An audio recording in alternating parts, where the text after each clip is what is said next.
Go to our next question now. We'll hear from Jeff Hughes. Good evening, Stan. Thanks for taking my question, which I always thought it would be to the panel, but I'm inspired by two people on this panel, Taylor and obviously Sophie. Very impressive.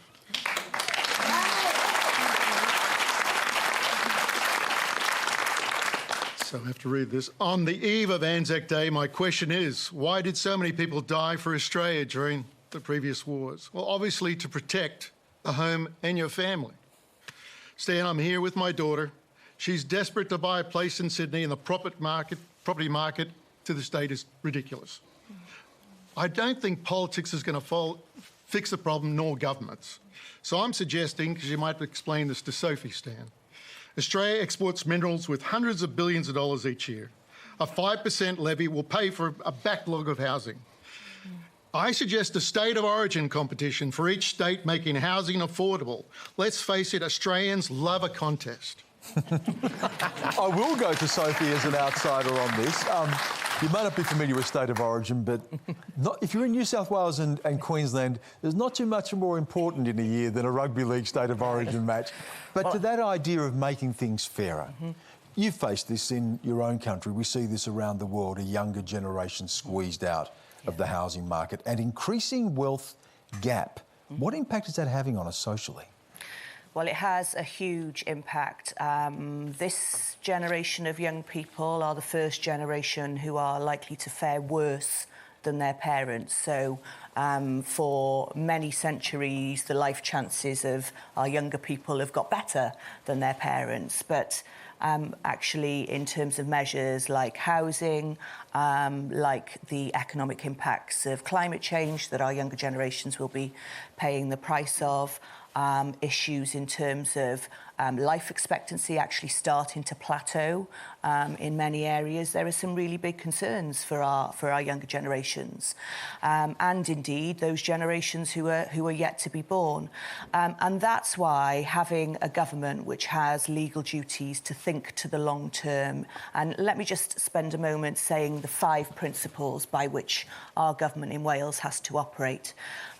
They must consider the long-term impact of the things that they do and long-term trends and scenarios. They must prevent problems from occurring or from getting worse.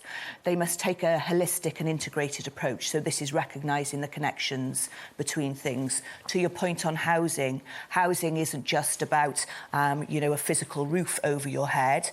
Actually, the World Health Organization tells us that our living conditions, the quality of our homes, do we live in areas of high air pollution, do we have access to nature, that actually makes 29% of the difference as to whether we live to a ripe old age or we die younger than we should. 29%. And just on that, Taylor, as someone who's the youngest here on the panel this evening and listening to the story there from Jeff about his daughter's own desire to buy a house and the difficulties of buying a house, how do you feel about this as a young person?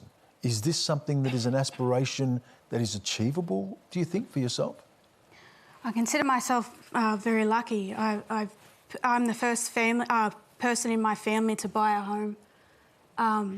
And I look to my mates who are in private renting, who are just struggling to keep their head above the water at the moment.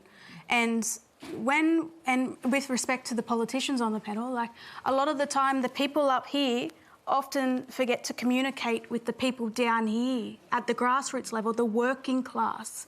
And I may not have the answers, but that's where the answers are.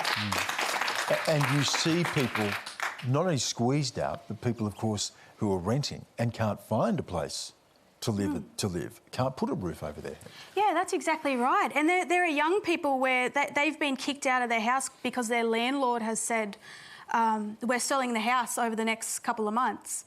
And then only to go back a month later and have a look at that line and have a look online at that house and it's vacated because they've upped the price in rents. They just wanted new tenants. Or, when I've previously worked in the social justice department, I've had gentlemen that are about 70 years old sleeping on a park bench because they don't know, they can't navigate the system for one, and there's nowhere to go. This is our society. Nina, is it Nina? Good luck getting a house. And thank you, Jeff, for the question. I'll leave it with the politicians to take that idea away about a state of origin contest to see who come up with the best housing policy. We'll see where that leads us. Origin. I'm not sure about the rest of it. Now, we can bring you the result of our online poll. Remember.